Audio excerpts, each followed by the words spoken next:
के साथ हिमानी नैथानी शाम के 5 बजने को है और हम लेकर हाजिर हैं अपनी खास पेशकश 5 का प्रहार, जिसमें आज बात करेंगे सनातन की, हिंदुत्व की, भगवा की, जिसे लेकर उत्तर प्रदेश के मुख्यमंत्री योगी आदित्यनाथ ने रिपब्लिक भारत को दिए गए इंटरव्यू में बेबाकी से बातचीत की। उन्होंने कहा कि हर देश की अपनी एक पहचान होती है, आत्मा होती है जो उसे एक जीवंतता देती है। भारत की जीवन शक्ति भारत का सनातन धर्म है। सनातन धर्म ने विपरीत हालातों में भी किसी का अहित नहीं किया है। सनातन धर्म ने मानव कल्याण का काम किया है। सनातन धर्म में मेरा तेरा का भाव भी नहीं है और इसकी तुलना किसी धर्म या मजहब से भी नहीं की जा सकती है। रामचरितमानस की जहां तक बात है तो उस पर भी मुख्यमंत्री ने बेबाकी से अपनी बात रखी। रामचरितमानस पर टिप्पणी करने वालों को उन्होंने पिटा हुआ मोहरा बताया। इतना ही नहीं, तमाम और बातों पर भी विस्तार से दरअसल अपनी जो बात है वो बेबाकी से रखते हुए नजर आए मुख्यमंत्री योगी आदित्यनाथ। लेकिन मानस पर चोट से क्या तभी वोट मिलेगा, इस पर किस तरह की उनकी प्रतिक्रिया थी, क्या कुछ उन्होंने कहा। स्वामी प्रसाद मौर्य ने दरअसल मानस पर सवाल खड़े किए थे। स्वामी प्रसाद मौर्य की ओर से बैन करने की मांग भी कही गई थी। मानस की जो कुछ चौपाइयां हैं उनको दरअसल बैन करने की मांग कही गई थी और यह कहा गया था इसको कहते हुए कि चौपाइयां जो है वो दलित और पिछड़ा विरोधी हैं। संतों और महंतों ने किया जो स्वामी प्रसाद का विरोध, वो वहां पर साफ तौर पर नजर आया था। हमने देखा था कि किस तरह से विरोध किया गया था। स्वामी प्रसाद पर लखनऊ में एफआईआर भी दर्ज की गई थी।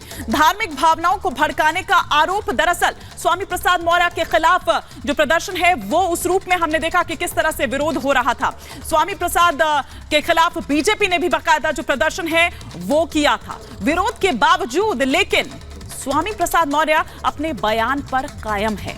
अब कुछ सवाल खड़े होते हैं, फटाफट से वो स्क्रीन पर जो सवाल आपके आ रहे हैं 5 का प्रहार में, वो ये कि योगी की सनातनी हुंकार से विपक्ष इतना परेशान क्यों है। दूसरा सवाल ये कि सनातन संस्कृति की चमक से दिक्कत किसे है, क्या कोई दिक्कत हो सकती है इस चमक से। तीसरा सवाल ये कि जनाधार खत्म हुआ तो मानस पर सवाल उठाए। चौथा सवाल ये कि हिंदुओं को बांटने की साजिश रची जा रही है क्या। पांचवा और अंतिम सवाल ये कि सिर्फ देश के भीतर ही नहीं बल्कि बाहर भी अगर देखें, अंतरराष्ट्रीय साजिश भी अगर देखें तो वो भी जो बीबीसी की डॉक्यूमेंट्री है उसके पीछे इसके जरिए अंतरराष्ट्रीय साजिश नजर आती है। ये तमाम सवाल होंगे, कई खास मेहमान हमारे साथ जुड़ेंगे, लेकिन आइए पहले आपको दिखाते हैं एक रिपोर्ट।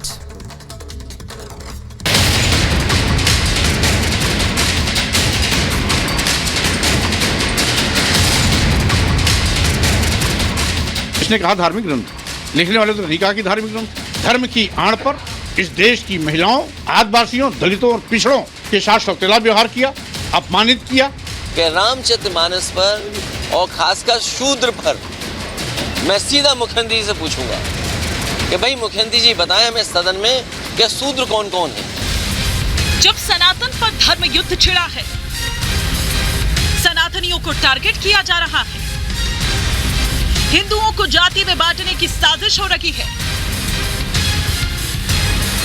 तब उत्तर प्रदेश के मुखिया योगी आदित्यनाथ ने हुंकार भरी है और रिपब्लिक भारत से खास बातचीत के दौरान पूरे देश को बताया कि भारत की जीवन शक्ति देश का सनातन धर्म है और इसकी तुलना किसी धर्म और मजहब से नहीं की जा सकती। भारत की ताकत, भारत की जीवनी शक्ति भारत का सनातन धर्म है।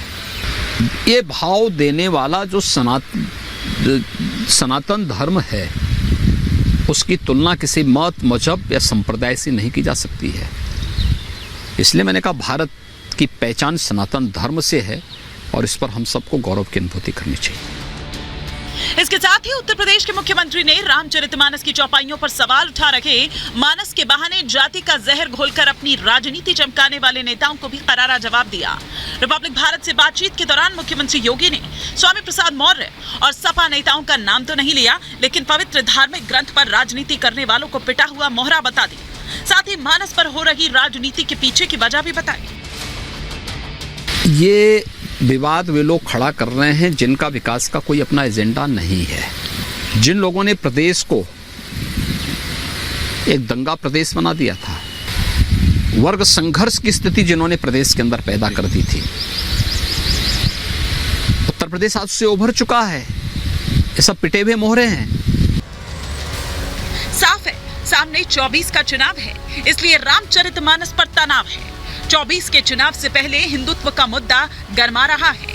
एक और मानस की आड़ में विपक्ष सियासी बिसात बिछा रहा है, तो दूसरी ओर भारत की छवि खराब करने के लिए अंतर्राष्ट्रीय साजिश भी रची जा रही है, जिसका जिक्र योगी आदित्यनाथ ने आज रिपब्लिक भारत से खास बातचीत के दौरान किया। भारत आज जो दुनिया के अंदर नेतृत्व देने की स्थिति में G20 उसका एक उदाहरण है। इन सब को किसी न किसी प्रकार से भारत की छवि को प्रभावित करने, डेंट करने की साजिश के हिस्से हैं कि इस प्रकार के डॉक्यूमेंट्री में, इस प्रकार की किसी भी अन्य उसमें कोई सच्चाई नहीं है, तो इसलिए जनता उसको देख रही है। बीबीसी की डॉक्यूमेंट्री से लेकर रामचरितमानस और सनातन तक इन्हीं मुद्दों पर सियासी तापमान चढ़ रहा है, लेकिन सवाल है कि सनातन संस्कृति की चमक से किसे दिक्कत है? क्या हिंदुओं को बांटने की साजिश रची जा रही है? क्या मानस के अपमान से विपक्ष को वोट मिलेगा? और सवाल ये भी कि बीबीसी डॉक्यूमेंट्री के पीछे क्या भारत की छवि खराब करने की अंतर्राष्ट्रीय साजिश है? Bureau report, Republic Bharat. तमाम खास मेहमान भी हमारे साथ जुड़े हुए हैं, उनसे हम चर्चा की शुरुआत करेंगे, लेकिन पहले आपको बताते हैं कि दरअसल जो ये मानस का विरोध है वो किस लिए हो रहा है। ग्राफिक्स के जरिए हम आपको यहाँ पर बताते हैं कि दरअसल किस लिए ये विरोध हो रहा है। ये विरोध इसलिए हो रहा है क्योंकि समाजवादी पार्टी का जो पिछड़ा वोट बैंक है वो दरअसल खिसक गया है, और अगर उसको आपको लामबंद करना है तो आप इसी तरह से कर सकते हैं। 2014 से बीजेपी ने पिछड़ों में अपनी पैठ बनाई है। कल भी हमने आपको दिखाया था वो आंकड़ा कि किस तरह से हर बार हम अगर अलग अलग इन जातियों में भी अगर हम देखें तो उन जातियों में किस तरह से बीजेपी का वोट बैंक बढ़ा है। उत्तर प्रदेश में ओबीसी वोटर एक बड़ी ताकत है, जाहिर सी बात है, और इसी पर दरअसल नजर है, और इसीलिए ये पूरा जो घमासान है वो हो रहा है, क्योंकि ओबीसी वर्ग जिस कैटेगरी की हम बात कर रहे हैं वो चुनाव की दशा और दिशा बदल सकता है। इसीलिए दरअसल इस सेंधमारी की लामबंदी की कोशिश हो रही है। दलित ओबीसी जिसके साथ होते हैं उसकी जीत पक्की होती है, तो इन्हीं को लामबंदी करने की कोशिश दलित वोटर भी बीजेपी के साथ खड़े हैं। तो दरअसल इसीलिए मानस पर इतना बड़ा जो घमासान है वो किया जा रहा है। मानस के बहाने क्योंकि दलित और पिछड़ों पर नजर है जो कि सेट है, और हर कोई